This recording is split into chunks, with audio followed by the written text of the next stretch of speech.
Muy buenas tardes a todas y a todos nuestros asistentes. En esta víspera también de nuestras fiestas patrias, queremos darles la bienvenida a nuestra semana número 25 de Activa Turismo en Línea, con nuestro webinar ya número 51, iniciativa desarrollada por el Servicio Nacional de Turismo y por la Subsecretaría de Turismo. Les recordamos que Activa Turismo es siempre a las 12 horas en Chile continental y a las 10 horas en Rapa Nui debido a las zonas horarias respectivas.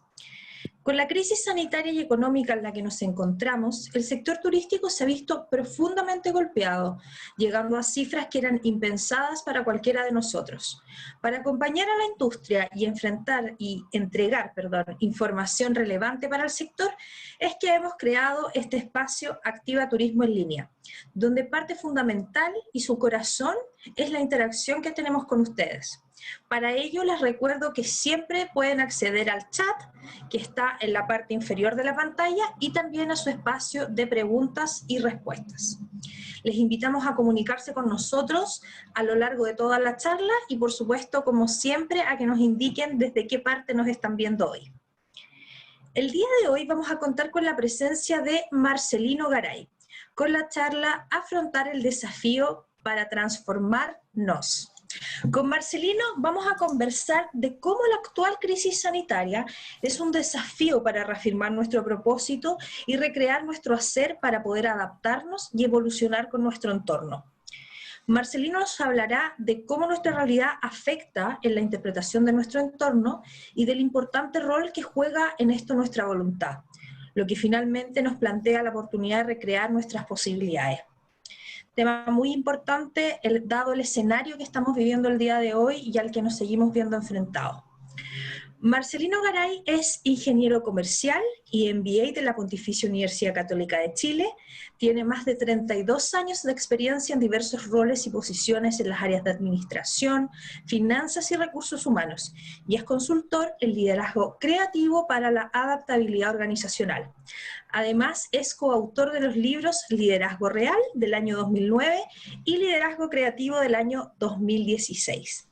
Sin más, y invitando a todos nuestros participantes a dejarnos sus comentarios y preguntas, queremos dejar con ustedes a Marcelino. Hola Marcelino, ¿cómo estás? Hola Carla, muy bien, muchas gracias. Agradecido de esta invitación que me hace Senatur y desafiado en términos de poder entregar hoy día, víspera de 18, algunas experiencias que puedan servir para el momento actual que estamos viviendo. Y quiero partir con una frase, Carla, que me ha traído, digamos, hoy día de mucha motivación. Y dice así, ¿no?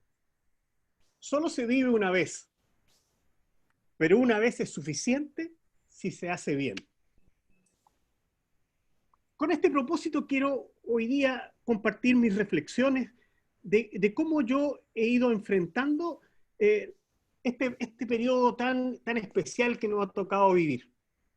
Y por eso que he llamado a esta charla Afrontar el desafío para transformarnos. Porque aquí el sesgo está en que finalmente creo que nuestro emprendimiento, nuestro negocio va a estar bien si nosotros previamente estamos bien. Por lo tanto, el enfoque va a estar dado más bien hacia el emprendedor. Sin embargo, el proceso que voy a mostrarles que yo he vivido en este periodo, en este primer semestre de este año, también sirve para poder homologarlo y aplicarlo al negocio que nos ocupa. Y sin más preámbulo, me empiezo a presentar y empiezo a discurrir sobre lo que tengo para comentarles.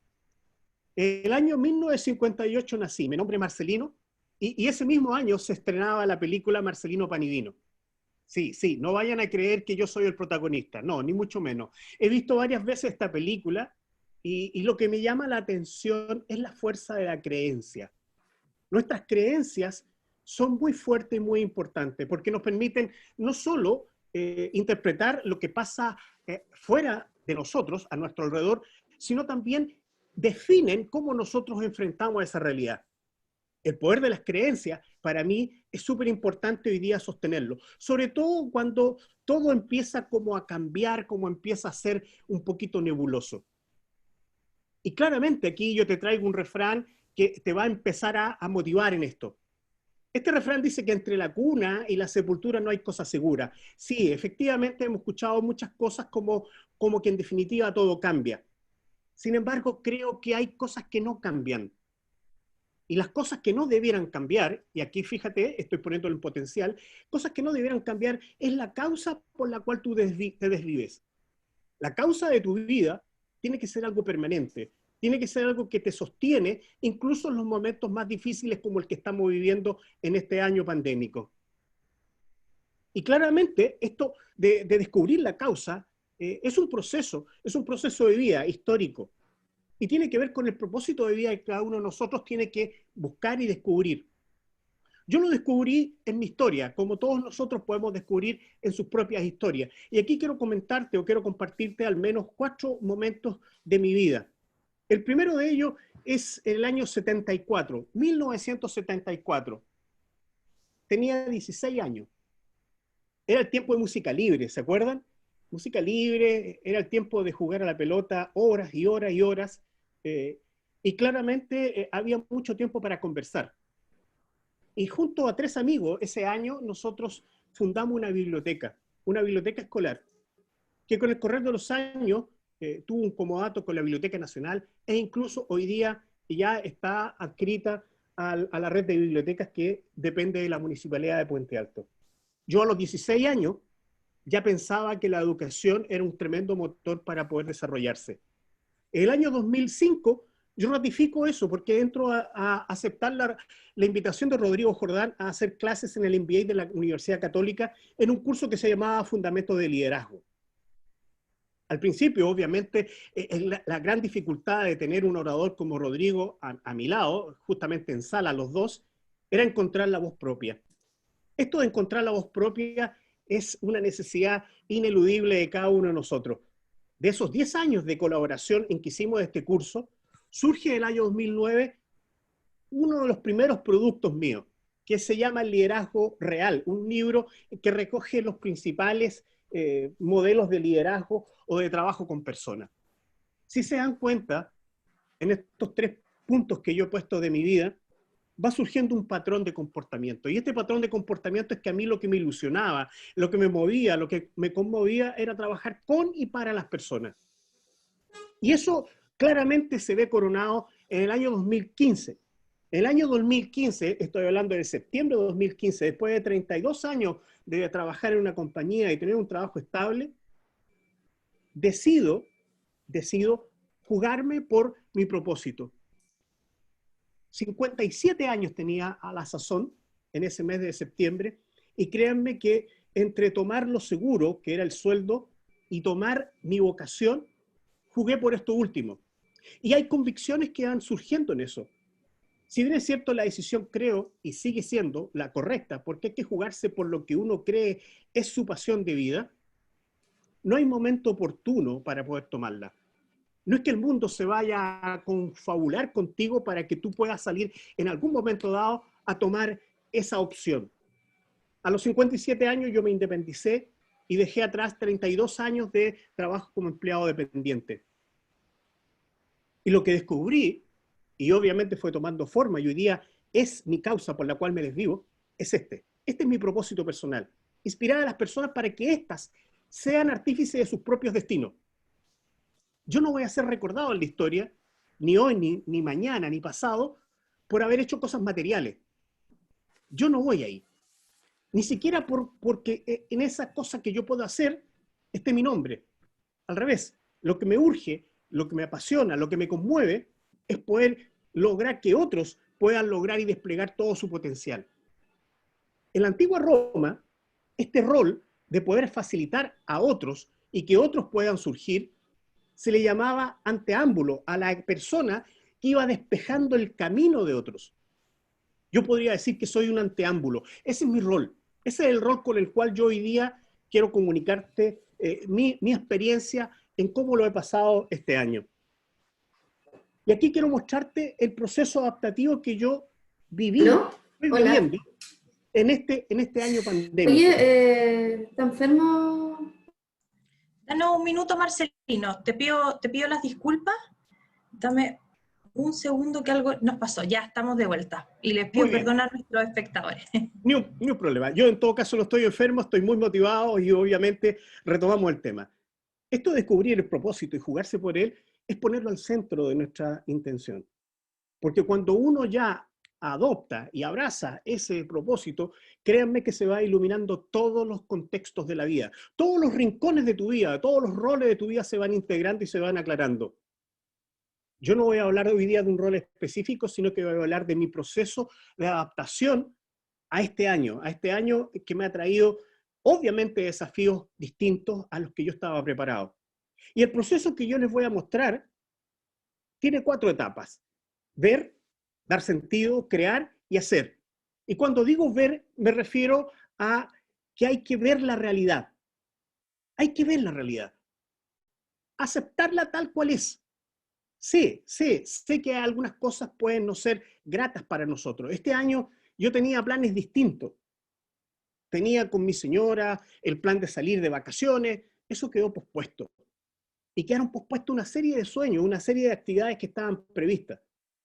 Pero hay que aceptar la realidad. Y aceptar la realidad es ir un poco más allá, comprenderla. Y mientras no lo hagamos, vamos a estar detenidos ante lo que podría ser, o lo que pudo ser, o lo que a mí gustaría ser. Esta es la primera etapa y quiero mostrártela cómo la he vivido.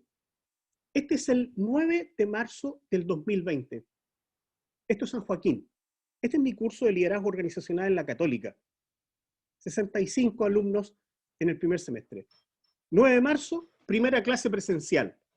Y si ustedes se dan cuenta, fíjense, es un curso que requiere mucha interacción. No soy de aquellos profesores de púlpito que hacen su clase desde el pizarrón y listo, no. Yo soy de mucha interacción y he vivido toda mi docencia en la interacción. Creo que la enseñanza, creo que la influencia está en la interacción personal, uno a uno, uno con otros. Y si ustedes se están dando cuenta, esta era mi forma de hacer clases hasta el 9 de marzo. El día miércoles 11 de marzo, llega un correo del decanato señalando de que las clases se suspendían y pasaban, las clases presenciales, y pasaban a régimen de online. Me quedaba sin nada. Me quedaba con lo que yo creía era mi mejor herramienta para poder persuadir, que era la presencia, que era esto de entregar no solamente el discurso, sino que todo el lenguaje no verbal que ustedes pueden estar percibiendo en esta charla. Me quedaba de un día para otro experimentando un duelo. Y yo creo que todos nosotros, en alguna u otra medida, hemos hecho un duelo este año. Y los duelos, créanme, no soy psicólogo, no nos enseñan a evolucionar o a trabajar los duelos.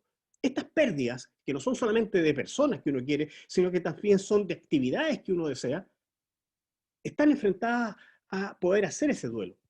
Y yo tuve un duelo. Y aquí las etapas que yo viví se las voy a ir mostrando. Claramente, ese 11 de marzo me vi con la pregunta de ¿qué haré ahora?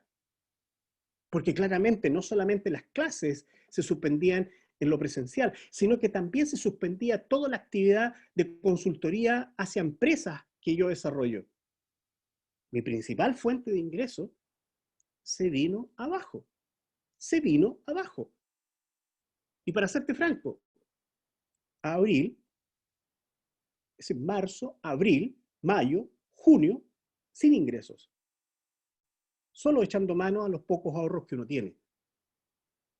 ¿Qué haré? ¿Qué haré?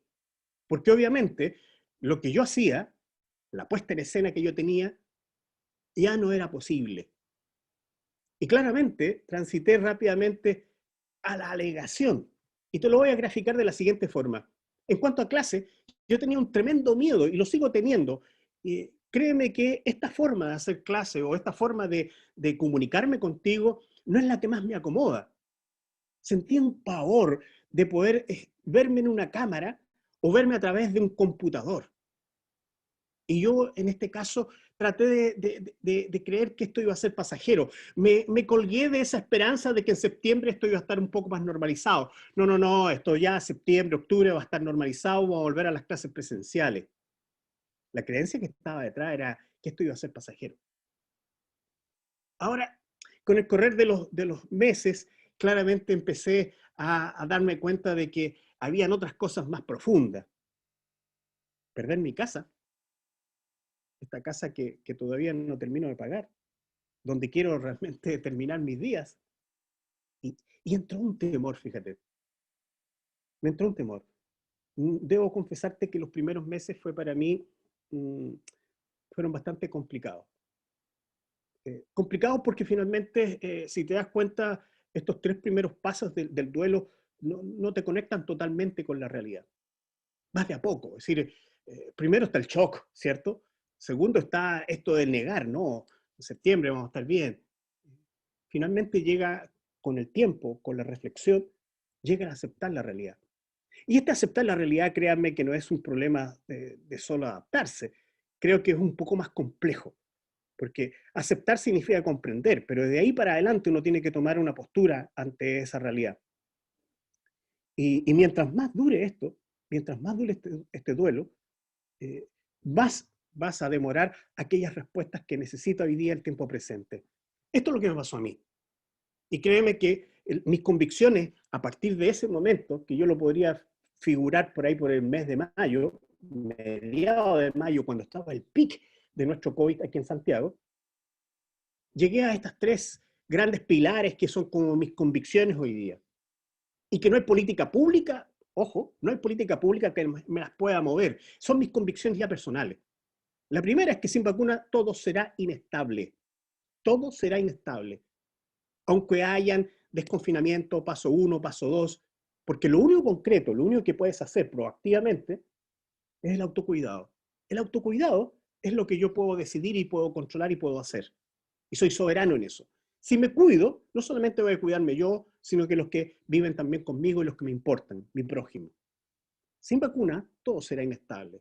Mientras no haya vacuna, y no haya vacuna aprobada, vamos a estar viviendo esta situación. Esa es la primera convicción que llegué. No soy experto en salud pública, vuelvo a insistir, son convicciones de una persona común y corriente. Lo segundo, la crisis económica será profunda. La recesión, en el mejor de los casos, puede ir de 2 a 3 años. Y esto, créanme, yo viví el tiempo del PEM y el POJ. Viví cuando cayó el PIB en un 15% y el 30% era la de cesantía. Yo viví ese tiempo. Yo entré al mercado laboral en esa época. Y por lo tanto, créanme que es un tiempo difícil. Es un tiempo en la cual la esperanza es la que hay que afirmar a toda vista. Y claramente, si volvemos a las acciones proactivas que uno puede tomar, lo que uno puede tomar y que todo el mundo ya ha tomado es ajustarse en los gastos e ir a lo básico y buscar nuevas fuentes de ingreso. Y quizás ahí hay que ejercer una posibilidad de creatividad.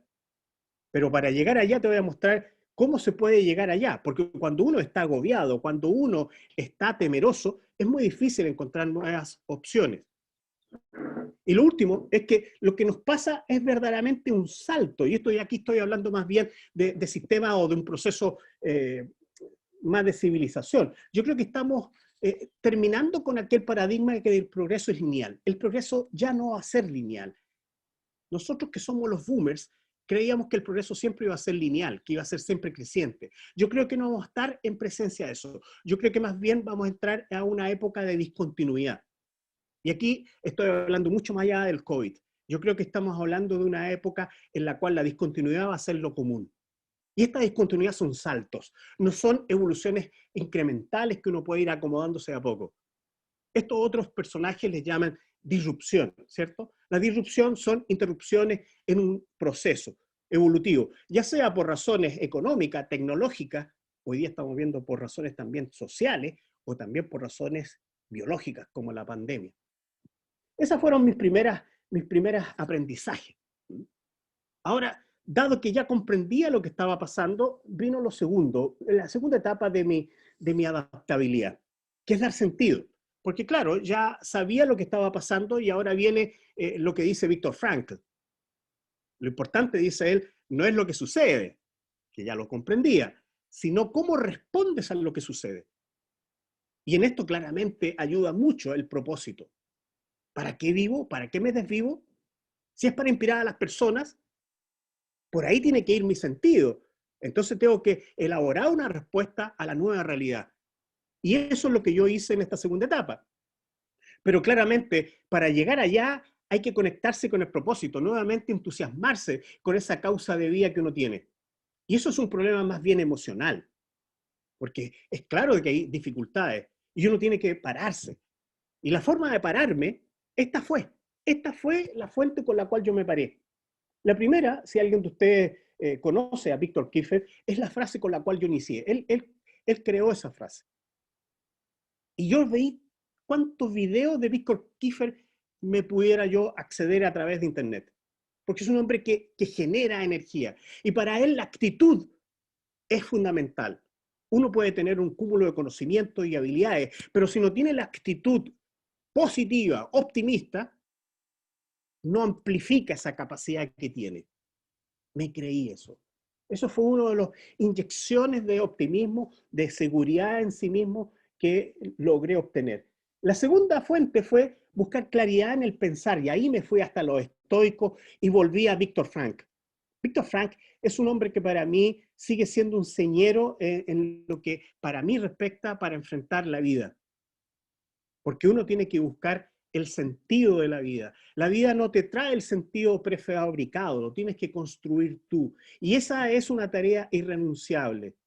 Viktor Frankl sobrepasó y sobrevivió a 4 campos de concentración. Y si alguien quiere, por ejemplo, indagar en qué consiste en forma mucho más lúdica, yo le invito a ver esa película extraordinaria que es La vida es bella de Roberto Benigni, en cuanto Guido, el papá, protegía a su hijo y le creaba todo un mundo imaginario para proteger del horror a su hijo, para que no fueran el horror las creencias que adquiriera ese hijo. Y aquí me pongo en el caso de cada uno de ustedes que tiene hijos en edad escolar, en que hoy día claramente, a pesar de este año, uno tiene que ir impulsando igual una buena niñez, una buena adolescencia. A pesar de las dificultades, uno tiene que seguir estableciendo dentro del grupo familiar la esperanza y la alegría como parte del vínculo. Y la última fuente que yo ocupé fue el moverme un poquito más a la coyuntura, qué es lo que estaba pasando. Pero ahí no me fui a los especialistas, ni a los economistas, ni a los políticos. Me fui fundamentalmente a los intelectuales. Y aquí, obviamente, hacer un homenaje a uno de nuestros tremendos intelectuales que tenemos, que es Gastón Sublet. Hay una entrevista maravillosa el mes de mayo, desde Limache, en que habla de este tiempo presente y habla que una crisis claramente trae escondida la oportunidad. La crisis siempre es una oportunidad de cribar, de filtrar lo que queda en el camino y lo que se debe asumir. Estas fueron mis fuentes para poder lograr que mi estado de ánimo quedara a puertas de poder encontrar el sentido a lo que estábamos viviendo.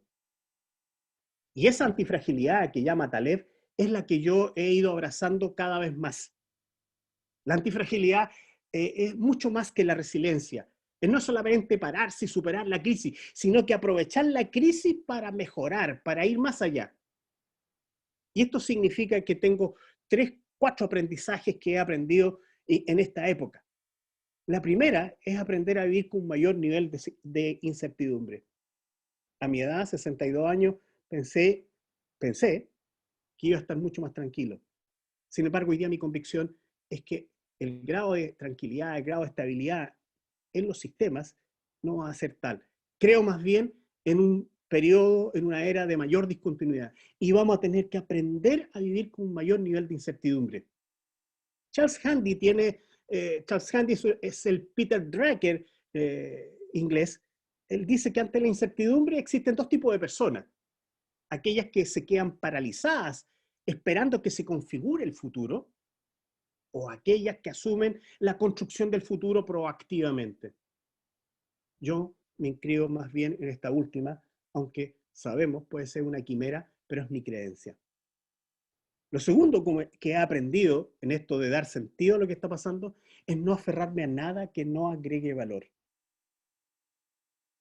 si las clases presenciales, si mis dinámicas que yo hacía en el trabajo de equipo con las empresas eran espectaculares, y si hoy día ya no se pueden hacer, hay que dejarlas, por mucho que esté mi corazón y horas de trabajo en ellas. Hay que buscar aquello que realmente crea valor para aquellos beneficiarios de tu causa. Y eso hay que hacerlo en forma muy pragmática. Lo tercero que he aprendido es que no encerrarme y a pesar de que uno puede estar decaído, hay que abrirse, hay que buscar proactivamente la conexión y la colaboración. En estos periodos críticos, la colaboración, la conexión es fundamental.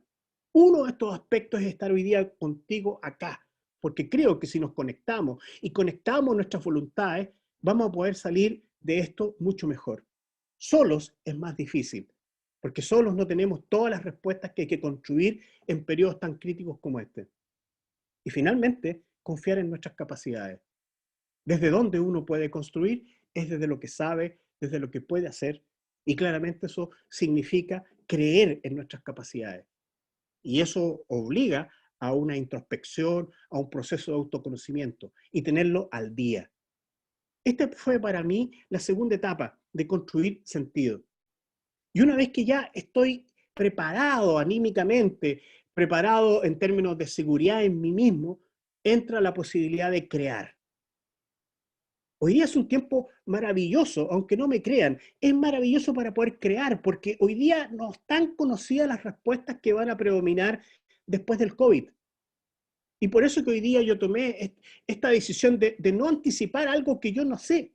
Hoy día sí se pueden crear una serie de respuestas y claramente es un periodo espectacular para poder crear nuevas respuestas, tanto en lo personal como en los negocios que nosotros tenemos. Hay un dicho chileno que dice, la necesidad tiene cara de hereje. Y creo que esa necesidad nos hace pensar y nos hace repensar cosas que hoy día están apareciendo. Y ustedes han visto muchos ejemplos de personas que se están reinventando, de negocios que se están reinventando.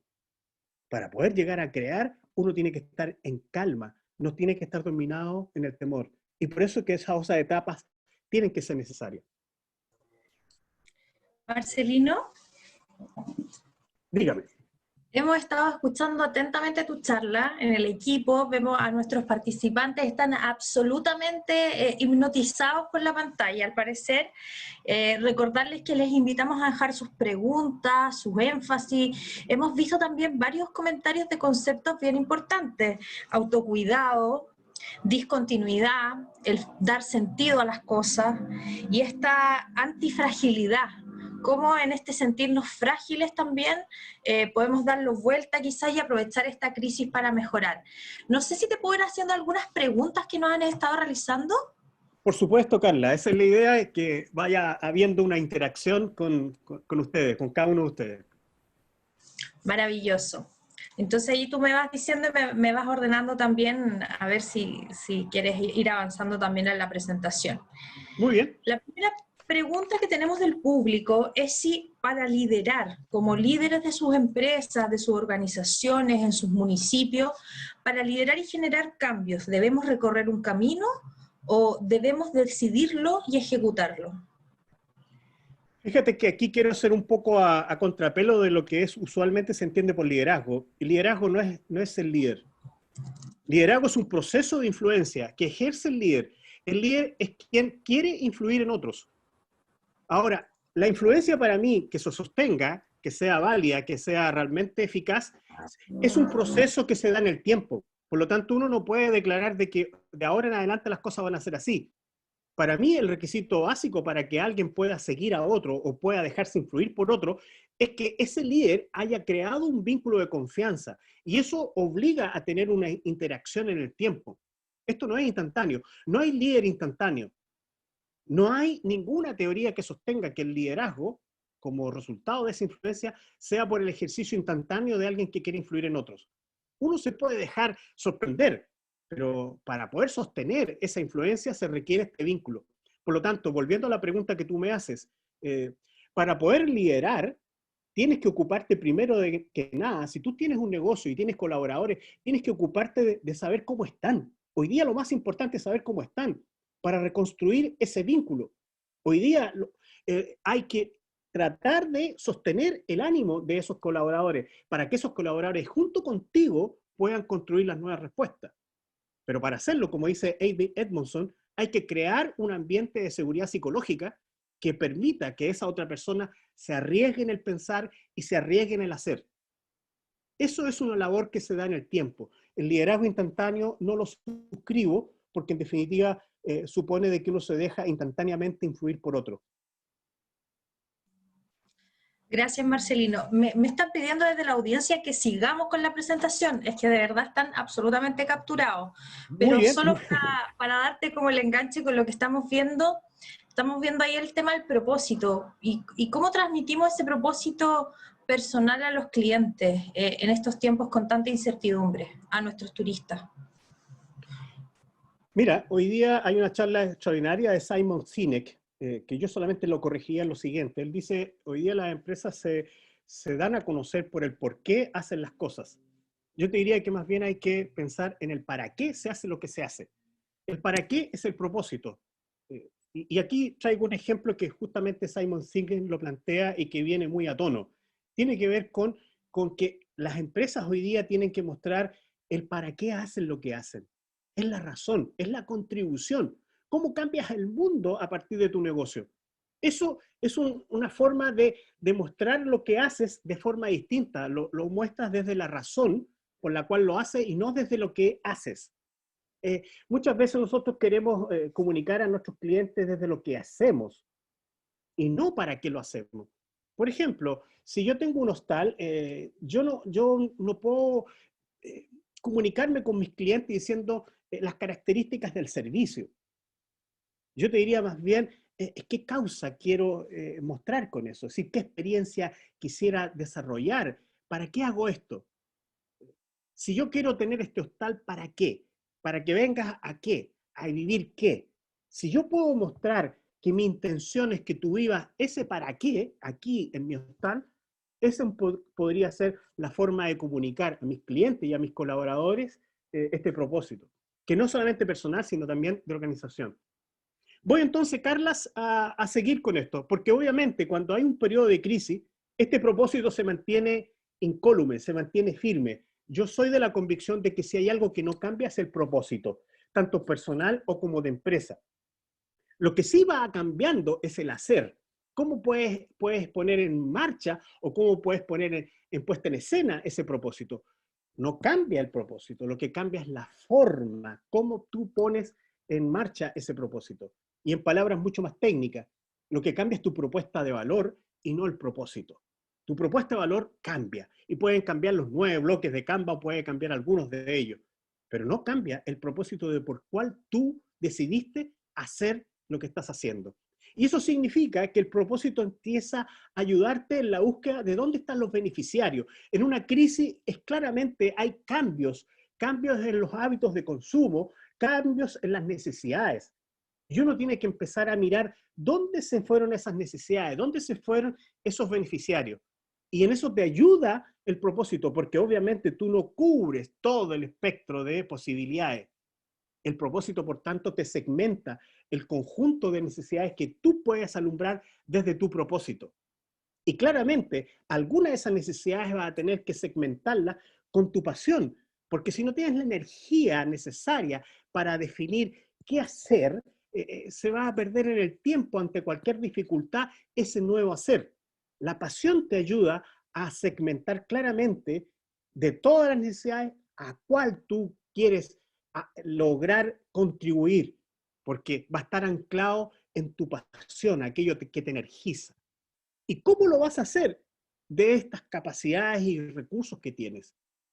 Aquí está el meollo del asunto. Hoy día la crisis lo que ha traído consigo es el cambio de estas necesidades, algunas que se están haciendo permanentes, otras van a seguir siendo transitorias, pero uno tiene que estar atento ahí. ¿Hacia dónde se fueron los beneficiarios? ¿Dónde están? Y claramente, uno no se puede poner a hacer cualquier cosa, sino que aquella que esté anclada en tu pasión y en tus capacidades y recursos. Eso es súper importante darle vuelta. Eso es lo que me puse a hacer. Y es lo que me puse a hacer yo como consultor, como profesor.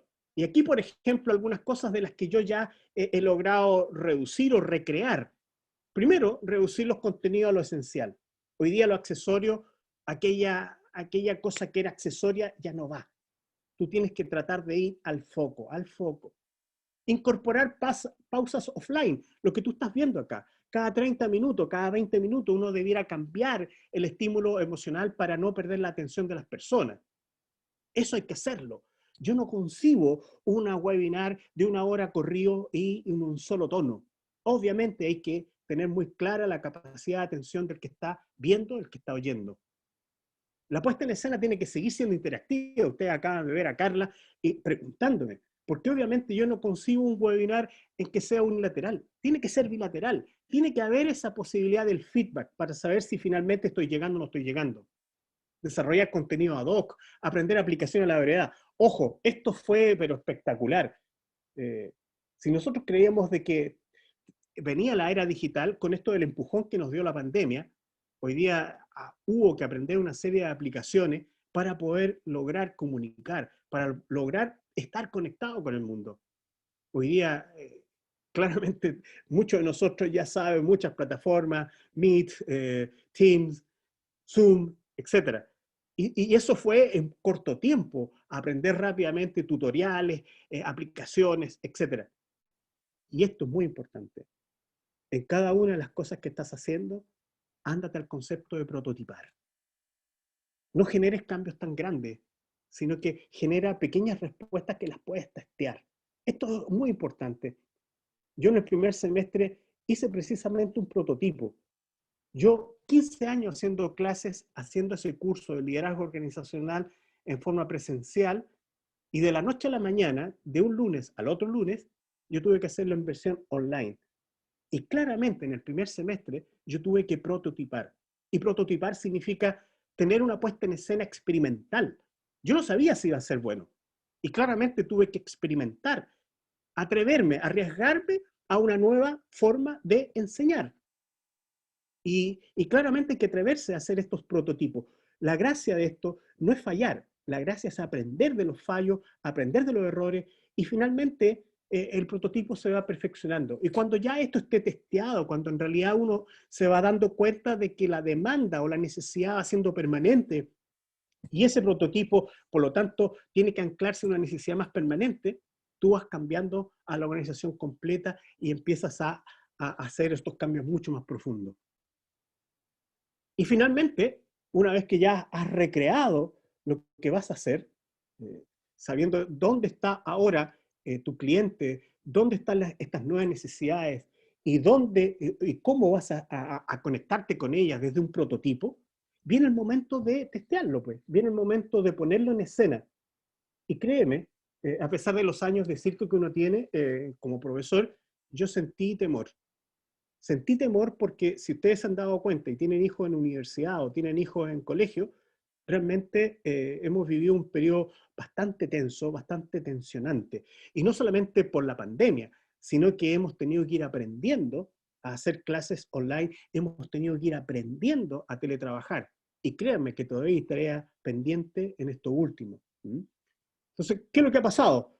Fíjense, este es el resultado. Un curso de 65 personas responden 51, es una buena tasa de respuesta, y el 96% de ellos dice que lo recomienda. Este fue el testeo. Yo ahora en el segundo semestre claramente tengo un prototipo mucho más afinado porque lo testé, aunque yo no lo hubiese previsto, lo testé en el mercado. Esto fue lo que me pasó a mí. Este ha sido el proceso con el cual yo me adapté. Tuve que votar algunas cosas, tuve que dejar en el camino, pasé un proceso de duelo. Y obviamente que hoy día tengo aprendizajes que me permiten mirar con más tranquilidad lo que está pasando. En horas inciertas el propósito es una brújula y es un proceso personal, inequívoco, irrenunciable de cada uno de nosotros descubrir cuál es tu propósito, cuál es tu causa por la cual te desvives. Porque en los momentos más inciertos, en los momentos más difíciles, es el propósito el que te da seguridad, el que te da el aliento, el que te da la fuente para ir hacia adelante. El ver El ver significa finalmente que mi propósito tengo que engancharlo, sintonizarlo con la realidad. ¿Con cuál realidad? Con la que está fuera de mis creencias. Y por eso es que hay que ir a buscar esa nueva realidad. Conversando con personas distintas, conversando con aquellas personas que a lo mejor te pueden dar una forma de ver las cosas distintas. Y sintonizarnos con esa realidad, aceptarla. No, no volver a ese duelo que nos tiene paralizados. Hay que aceptar que las cosas cambiaron. Esto es fácil decirlo, pero es un proceso, ya lo vimos. Es un proceso de duelo que parte por incluso negar la realidad hasta aceptarla tal cual es. Y desde ahí darle sentido, que es definir cómo me paro entonces yo ante esta nueva realidad. ¿Cómo lo voy a hacer? Y ahí entrar a crear un nuevo qué, un nuevo cómo, porque el propósito se mantiene inalterado, es lo que se mantiene fijo. Lo que se adapta ante los cambios disruptivos es el quehacer, y el quehacer está definido por el qué hago y cómo lo hago. Y finalmente, entrar a hacerlo, que es un ejercicio de voluntad. Y ahí hay una cosa que también hay que aprender. En periodos críticos, la tasa de error va a ser siempre mucho mayor. Y por eso es que te invito a que finalmente hagas prototipos, hagas intentos y vayas aprendiendo de esos intentos. Y si fallas, aprende. En la medida que tú vas aprendiendo más rápido de aquellas cosas que resultan o no resultan, vas a ir afinando mucho mejor tu propuesta de valor. Finalmente, aquí entramos a la esencia de nuestra charla. El paradigma o la base con la cual yo he querido compartir esto hoy día contigo es que el negocio, el emprendimiento, va a estar bien si primero yo me ocupo de mí, yo como emprendedor, yo como empresario, yo como profesional. Si yo como profesional, como empresario o como emprendedor estoy bien, ya me he logrado sintonizar con esta realidad y he logrado afirmar mi propósito y he modificado mi propuesta de valor, porque obviamente uno como empleador, uno como empresario, tiene que agregarle valor al negocio. Ahí uno adoptar el mismo proceso que hemos vivido, el mismo proceso que te he comentado, pero desde el negocio. Porque el negocio también tiene un propósito y uno puede recorrer estas 4 etapas para poder hacerlo sostenible. En un mundo cada vez, diría yo, más disruptivo, más discontinuo. Hasta aquí mi propuesta, hasta aquí mi reflexión. Carla, me gustaría ahora interacción, preguntas, comentarios. Sí, te pido igual que dejemos unos minutos en la presentación porque está tu contacto, que yo creo que varios van a querer contactar a este baby boomer. Y también llegaron más preguntas de la audiencia que las Muy vamos a ir bien. haciendo. Tamara Morales nos pregunta, en estos momentos hay muchas personas con las cuales uno se relaciona tanto en el mundo laboral como en el personal que tienen muchas actitudes que son negativas. Hay mucho desánimo frente a lo que está ocurriendo, hay mucha agresividad también en el entorno, hay un tema social, económico, son varias componentes. ¿Cómo podemos interactuar con estas personas sin que nos afecte? Yo creo aquí soy un poquito porfiado, no soy psicólogo, pero si ustedes van a lo que dice Víctor Kiefer, me lo creo perfectamente. La actitud con la cual enfrento es una decisión mía. Y como dice Víctor Frankl, no son las circunstancias, y podríamos agregar, no son las personas las que definen cómo yo estoy o cómo yo soy, sino mis decisiones. Para mí, la actitud con la cual enfrento un mundo pesimista, yo no engancho con eso. Siempre hago una distinción entre empatía y simpatía. La simpatía es conectarme con ese pesimismo, conectarme con esa queja. Para mí está la empatía primero, y la empatía significa darle un poquito más de juego a la neocorteza, significa darle un poquito más de juego a la razón, y eso significa que por decisión yo configuro la actitud con la cual quiero enfrentar la vida. O le pongo el foco en la queja o en el vaso medio vacío, o pongo el foco en el vaso medio lleno. Esa es una decisión y no tiene que ver con que alguien externo a mí me determine. Soy soberano de determinar mi estado de ánimo y mi actitud con la cual enfrento la vida. Por ahí va, ¿no? Ahora, cambiar actitudes es difícil, porque el mundo del coaching creo que te lo puede decir. Si la persona no quiere cambiar una creencia, va a ser muy difícil. No hay técnica ni estadística que lo pueda cambiar. Y por eso que partí esta charla con la fuerza y la importancia que tienen las creencias.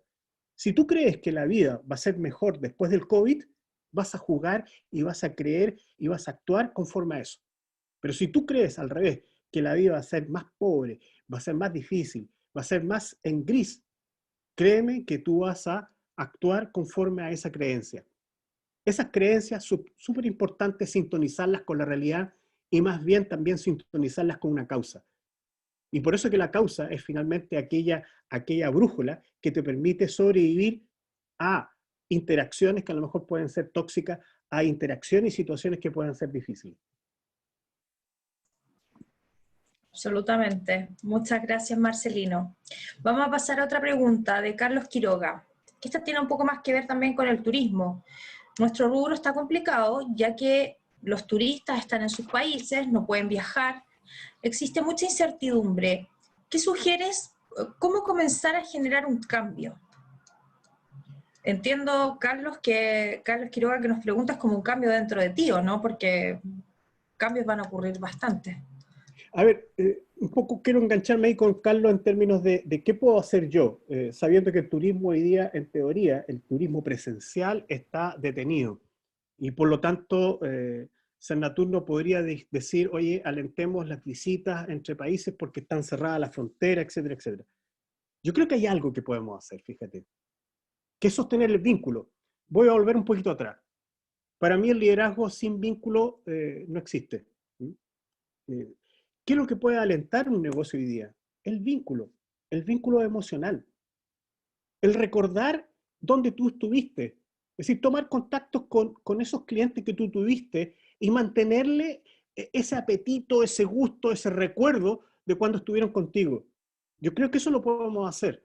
Y no es tan caro, a lo mejor a través de redes sociales. Lo que están haciendo algunos países y que también nosotros hemos hecho es volver a rememorar la experiencia de cuando ellos estuvieron acá. Yo creo que lo que hoy día se puede hacer es sostener ese vínculo para que cuando se abran la frontera, cuando se abra la industria, nos privilegien, porque nos recuerdan, porque hemos mantenido nuestro vínculo con ellos. Yo creo que ahí hay un área que podemos hacer y salirnos del inmovilismo. Otra cosa que podemos hacer es, yo les digo claramente, y yo no quiero ser un intelectual acá, pero yo creo que estamos viviendo un tiempo que yo le llamo plena resiliencia, que es resistir. Y esto tiene que ver con bajar costos, esto tiene que ver con cómo yo ocupo sinérgicamente o cómo yo ocupo creativamente la infraestructura o los recursos que tengo. Hay hoteles que ya están en Buenos Aires, fíjate, un hotel de 5 estrellas está habilitando pisos para oficinas de teletrabajo. ¿Y por qué no en Chile? En Chile, créanme que las habitaciones del común de los trabajadores en Chile no está para hacer teletrabajo. ¿Y por qué no entonces proveer de esa infraestructura a algo que llegó? El teletrabajo llegó para quedarse. Y lo más probable es que esa demanda no esté muy bien satisfecha si finalmente sigues teletrabajando desde tu hogar, desde el living, desde el comedor, compartiendo ese mismo espacio con el resto de tu familia. Entonces, yo creo que hay que pensar y repensar qué es lo que se puede hacer en este momento. Lo peor es no pensar y quedarnos quietos. Recuerda, lo que yo planteo es que hay que ir configurando ese futuro. Excelente frase, ir configurando ese futuro y visualizar siempre las oportunidades. Adolfo Aranda nos escribe, ¿tú crees que nuestra actitud positiva puede contagiar a nuestros huéspedes y visitantes y que eso sea un plus para atraer a más y nuevos huéspedes? Y a la inversa también, es decir, que como esa actitud también positiva del huésped que pudo viajar, que quizás es de la misma región o de una región cercana, pueda contagiar también a mis colaboradores y a mi equipo de trabajo. Mira, hay una psicóloga que se llama Bárbara Fridriksson que dice que la positividad tiene que ver con el contagio positivo. Si tú quieres que tu hijo supere los desafíos escolares, por ejemplo, tendrías que tener una tasa de 3-1 de interacción positiva por una negativa. 3 positivas por una negativa. Las emociones hoy día se contagian. Y claramente, si tú estuvieras en un curso presencial mío antes de la pandemia, yo te habría hecho el rito del abrazo. El rito del abrazo consiste en 3 mentiras, que es pensar de que todo ese grupo humano, ustedes vieron la foto del 9 de marzo, que se conoce, que se respeta y se quiere. Piensa tú que son tus turistas. Yo genero ahí, artificialmente, un ambiente de confianza a partir de esas 3 mentiras y genero el contagio de una emoción positiva. Cuando un turista llega a un lugar en el cual tú lo estás recibiendo y lo recibes desde una actitud y desde una emoción positiva, créeme que la recordación va a ser mucho mejor. El caso contrario también es cierto. Si tú vas a estar apanicado, vas a estar deprimido, eso se pega, eso se pega. Y no logras tú lograr ese vínculo de recordación que tú necesitas para que él te comente a otro o no. Yo creo que el juego de las emociones hoy día es fundamental. Y lo primero que tienes que ocuparte es de contagiar ese optimismo. Optimismo racional, ¿eh? No estoy hablando de quimera, no estoy hablando de imaginación. Es un optimismo que tienes que contagiar a tu gente. Y por eso es que es muy importante lo que dice Amy Edmondson. Hoy día, cuando existe tanto temor ambiental y tanta mala onda ambiental, si tú quieres, en algunos sectores, tú tienes que crear un microclima de un ambiente positivo para que desde ahí surjan las mejores ideas. Y esa es una labor del líder, esa es una labor del emprendedor, del empresario. Generar este ambiente de seguridad desde el cual tú puedes crear experiencias memorables. Marcelino, y ahora te quiero llevar a otro territorio. Pablo Jiménez nos dice en primer lugar que muy buena charla, que te traspasemos las felicitaciones, pero él pregunta por el rol que tú recomendarías o qué es lo que tienen que hacer los municipios para enfrentar esta crisis anímica para aquellos pequeños y medianos emprendedores del turismo.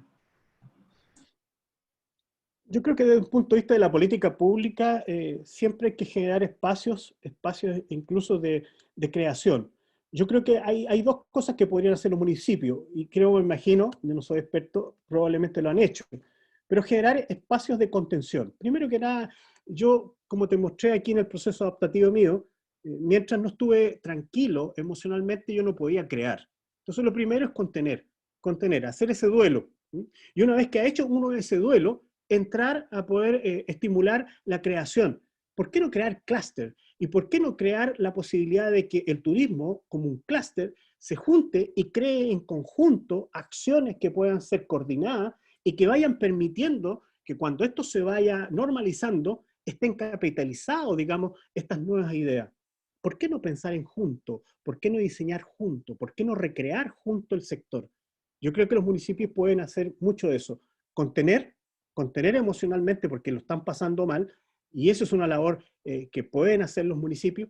Y por otro lado, una vez que ya han logrado apoyar a ese pequeño empresario desde eso emocional, entrar a un proceso creativo en la cual todos, incluso todos, insisto, de un punto de vista de clúster, puedan surgir acciones coordinadas.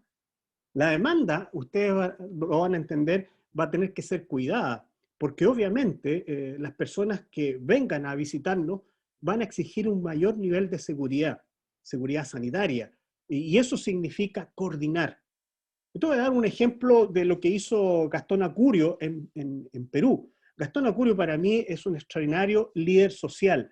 Él cambió la cocina peruana y él descubrió que en algún momento dado no solamente tenía que ocuparse de sus restaurantes y tener un buen servicio a nivel de sus restaurantes, sino que también fue hacia atrás. Fue desde cuando se cultivaban los alimentos que él ocupa en sus restaurantes, incluso la pesca. Y fue y los capacitó hacia esas personas para poder coordinar una buena propuesta que Gastón Acurio hoy día es reconocido. Él incluso tiene una escuela de gastronomía con más de 30.000 jóvenes de escasos recursos. Es decir, cuando empiezas a mirar un sector económico como clúster, te empiezas a dar cuenta que es un sistema sinérgico que debiera apoyarse mutuamente. Yo creo que los municipios tienen ahí algo que poder decir en contener y poder alentar el rediseño del sector turismo en esa localidad. Absolutamente, tienen un rol que es muy importante, de reunir, de agrupar, el tema de asociar y de ser los primeros también en cambiar estos estados de ánimo y en tener también esta perspectiva. María Esther González nos pide datos de alguna de las bibliografías o de los nombres que mencionaste. Si puedes dejar los datos o si es Víctor Coopers, si se escribe con C o con K para aclarárselo a la audiencia. Y también me pregunta por Sigmund. Sí, yo voy a hacer lo siguiente, Carla. Posteriormente voy a entregarte a ti los nombres para que se vea que no es solamente decirlo, sino que hay detrás un trabajo de otras personas de las cuales yo me he subido en sus hombros. Sí, Víctor Kiefer es un charlista español muy conocido. Simon Sinek es un especialista en estrategia y tiene unas charlas TED extraordinarias, así que yo después te doy esos datos para que los busquen. Fantástico. Ahí vamos a ir aumentando también los contactos y también poder irnos inspirando. De repente este tiempo también es todavía sigue siendo para leer, para pensar, para darle una vuelta, como nos ha dicho hoy Marcelino. Tengo también otras preguntas del público que tienen que ver... Chile es un país sísmico y que también, no sé si la palabra es acostumbrado, pero que suceden desastres naturales que nos acompañan en las distintas zonas del país. Está como en el ADN de los chilenos. ¿Cómo podemos asimilar esa capacidad que ya tenemos para poder enfrentar la incertidumbre que vivimos hoy? Es que claramente parece ser, en eso, Carla, muy buena la pregunta y reflexión. Porque parece ser que somos más resilientes con respecto a los desastres naturales que con respecto a los desastres sociales, políticos o biológicos. Y yo soy de la opinión precisamente de que lo que vamos a ir viviendo en esta era digital o era de la irrupción, más que disrupción, era de la irrupción, es una capacidad de poder aceptar un mayor nivel de incertidumbre. Qué bueno sería que esa misma actitud con la cual nosotros tomamos los terremotos en Chile, se trasladara a las dificultades o las discontinuidades sociales, a las dificultades políticas o a las dificultades biológicas que vamos a ir teniendo. Y las dificultades también tecnológicas.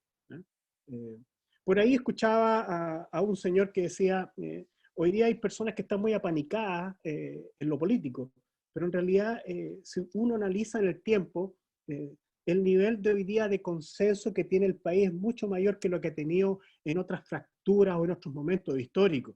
Entonces, claramente la sociedad chilena ha ido teniendo una mayor capacidad de poder aceptar estas discontinuidades.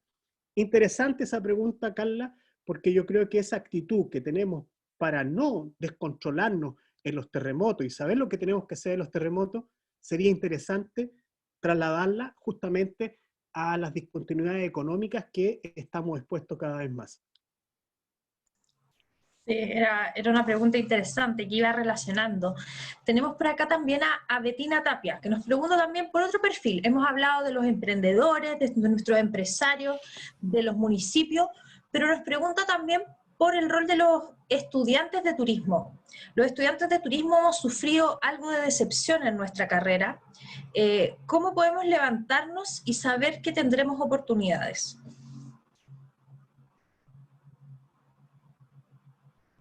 Yo creo que el turismo está en la esencia. Si tú me preguntas hoy día, está en la esencia del ser humano. El ser humano, desde que logra viajar, logra encantarse con otros lugares y otras personas y otras experiencias.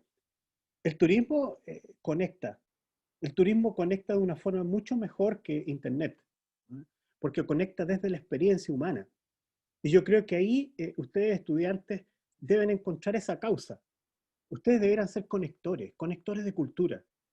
Lo que hoy día nos divide son algunas creencias. Y yo creo que esta globalización a la cual creo vamos a seguir experimentando, el turismo tiene mucho que decir ahí. Porque el turismo puede poner esa cuota humana de interacción entre culturas. Puede tener esa posibilidad de conectar. Yo creo que hay que conectarnos con esa causa. Tú que estás estudiando turismo, conéctate con esa causa. Y no la veas solamente como una actividad de empleo, no la veas solamente como una actividad económica. Vela con la posibilidad de ser una de las actividades más importantes que tiene el ser humano de conectar culturas, de conectar experiencias. Absolutamente, ahí estaba la respuesta también para los estudiantes que también nos acompañan en esta audiencia, que es muy importante. Queremos preguntarte también por el valor de la colaboración. A veces creemos que quizás no todos entendemos lo mismo cuando hablamos de colaborar. Hay un ánimo diferente y también diferentes tipos en la colaboración y asociatividad que podemos ejercer. Como tu reflexión en torno a eso y cómo lo visualizan las personas. Mira, la colaboración va incluso muy de la mano hoy día con la creatividad. Y te diría, voy a incorporar otro elemento más en eso. También va de la mano con la diversidad. Yo creo que la colaboración debiera estar en la esencia de toda actividad económica y de toda actividad humana. Hay un extraordinario libro de Adam Grant, que es un psicólogo de la Universidad de Harvard, que hizo un estudio empírico de qué personas tienen más éxito a largo plazo. Y él dice, hay tres tipos de personas: aquellas que siempre están sacando de los demás, sería el primero; aquellos que están siempre sacando de los demás el rédito, la conveniencia, y son como extractores, ¿eh? Son personas que se acercan a ti para sacarte algo tuyo, ¿eh? Para nutrirse de ti o aprovecharse de ti. No quiero plantearlo tampoco peyorativamente, pero hay personas que se acercan a otras para lograr ciertos propósitos, y legítimos, ¿eh? Legítimos. Dice Adam Grant, la historia en lo empírico dice que estas personas tienen éxito, pero en el corto plazo. En el largo plazo todos sabemos que aquel que se acerca a ti por conveniencia, no lo sostienes tú en ese vínculo a largo plazo. Hay un segundo tipo de personas que es mucho más contador, es como transaccional. Yo te doy y tú me das. Y tratan de mantener el balance equilibrado. Finalmente, no son tampoco personas muy exitosas, ni corto ni a largo plazo. Y descubre él, y fíjate el concepto que estoy planteando, descubre que las personas que obtienen más éxito sustentable a largo plazo son las que están dispuestas a dar antes que recibir. Y yo creo que ahí está la esencia de la colaboración. Hoy día la esencia de la colaboración es que tú estés dispuesto a dar ideas, dar empuje, y obviamente que eso hay que crearlo, porque claramente hoy día hay que ir cambiando ciertos paradigmas. El paradigma de Porter, de Michael Porter, de que todo negocio es competitivo y las cinco fuerzas, créanme de que ese modelo, las cinco fuerzas, está pasado ya de moda. Hoy día hay que conjugar también la colaboración. Y el modelo de Porter no incorporaba la colaboración. Pero en los grandes problemas, en las grandes crisis, la colaboración es esencial. Y por eso que este trabajo de Adam Grant viene a mi ayuda. Yo creo que hay que estar dispuesto a dar. Si estás dispuesto a dar, estás dispuesto a crear conexión. Y desde la conexión vas a ir logrando que en algún momento dado, si todos empezamos a jugar de esta misma forma, logremos respuestas que hoy día individualmente no somos capaces de elaborar. Gracias, Marcelino. De verdad que cada respuesta profundiza más en lo que fuimos viendo a lo largo de la presentación. De hecho, se nota porque los participantes se han quedado, todos siguen respondiendo de que la presentación ha sido muy interesante, muy completa. Es como perfecto en realidad, quizás no en términos de que tengamos tantas personas conectadas, pero tenemos también estos 3 días como para reflexionar, como para llevarnos ciertos conceptos y poder internalizarnos y dar una mirada nueva quizás a nuestros negocios, en nuestros municipios, como estudiantes, como personas. Y queremos cerrar con una última pregunta de Rubén Pacheco. Si se habla de 2 o 3 años de crisis económicas que vamos a tener y de esta situación de la pandemia, ¿cómo mantengo el negocio operativo por mucha fuerza interna y espiritual que uno tenga? ¿Qué consejos podrías darle a Rubén? Mira, yo vislumbro, y por favor, Rubén y todos los que me escuchan aquí, no soy ningún experto ni futurólogo, ¿eh? Creo que el único que tuvimos se llamó Alvin Toffler. Yo no soy Alvin Toffler, soy Marcelino Garay y por lo tanto no tengo una bolita de cristal. Pero mi sentido común dice que hoy día estamos viviendo un periodo que yo le llamaría resiliente en esta etapa, resiliente y de resistencia, y que tiene que ver con tratar de sostener la mayor cantidad de liquidez en tu negocio, y eso significa buscar todas las fuentes de ayuda a esa liquidez, sean públicas, sean privadas, incluso vender a futuro, están hablando de algunos negocios.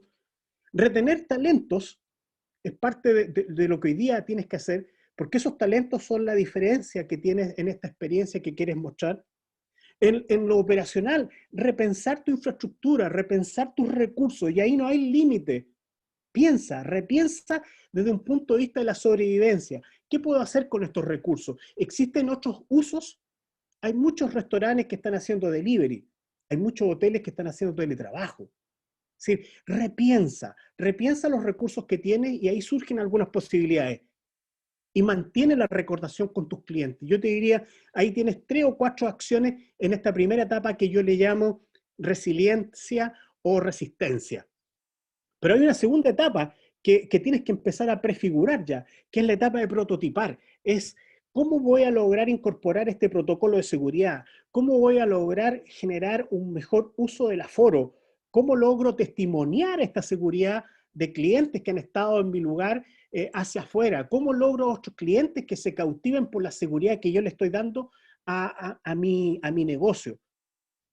En lo operacional, claramente, aquí va a haber un negocio en esta segunda etapa que yo hablo de prototipar, un negocio mixto, ¿cierto? Un negocio resiliente, de resistencia, con un negocio de turismo que está prefigurando la forma como va a operar a posterior. Y esta última forma es prototipo, ir ensayando formas de poder ir logrando recuperar la actividad de turismo.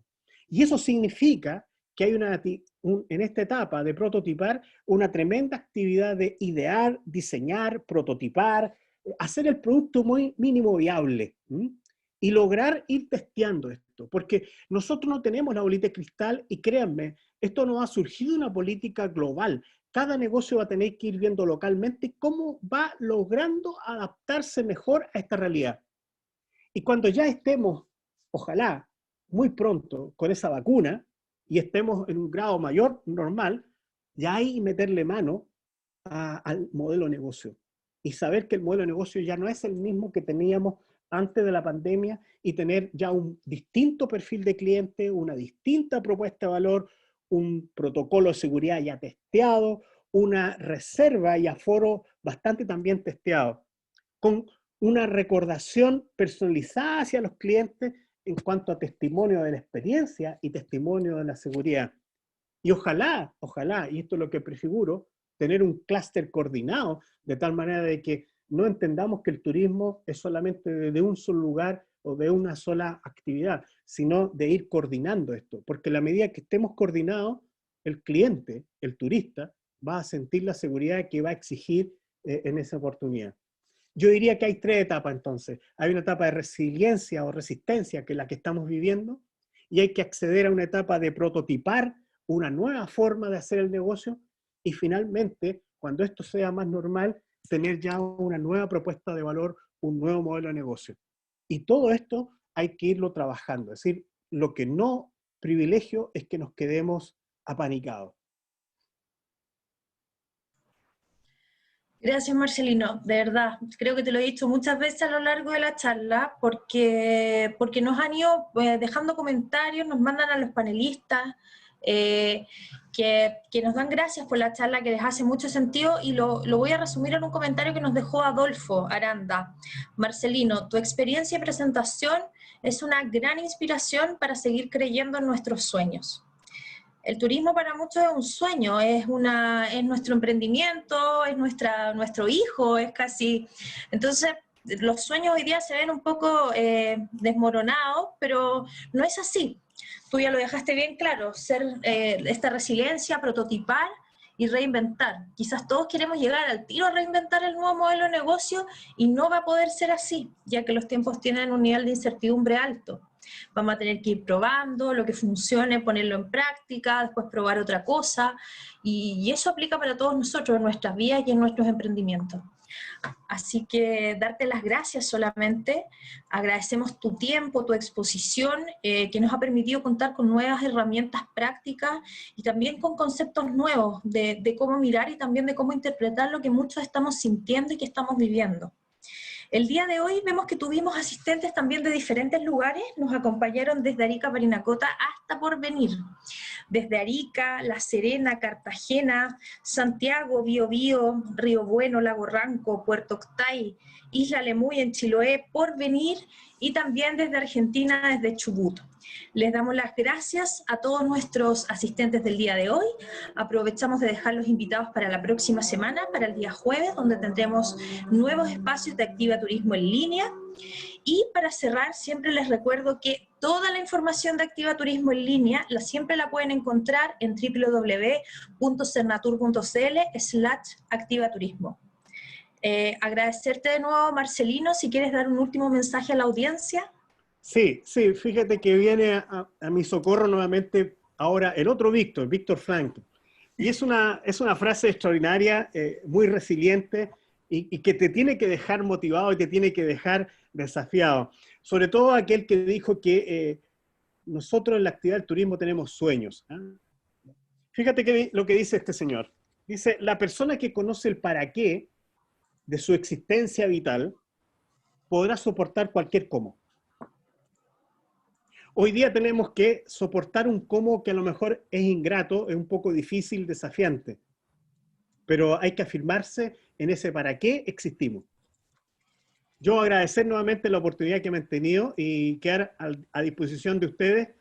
Carla, te voy a mandar los datos de las personas que yo he referenciado y quedarme al servicio de las personas que a lo mejor quieren tener un interés personal de contactarme, ya sea por temas de liderazgo o desarrollo organizacional, o de temas tan interesantes como organizaciones ambidiestras, organizaciones más sostenibles, etcétera, etcétera. Así que yo agradecerte la oportunidad y decirles a todos los chilenos acá que están presentes, cuídense, que el 18 no sea un motivo de recordarlo de forma ingrata, sino que sea un motivo de recordar lo bueno que tenemos como nación.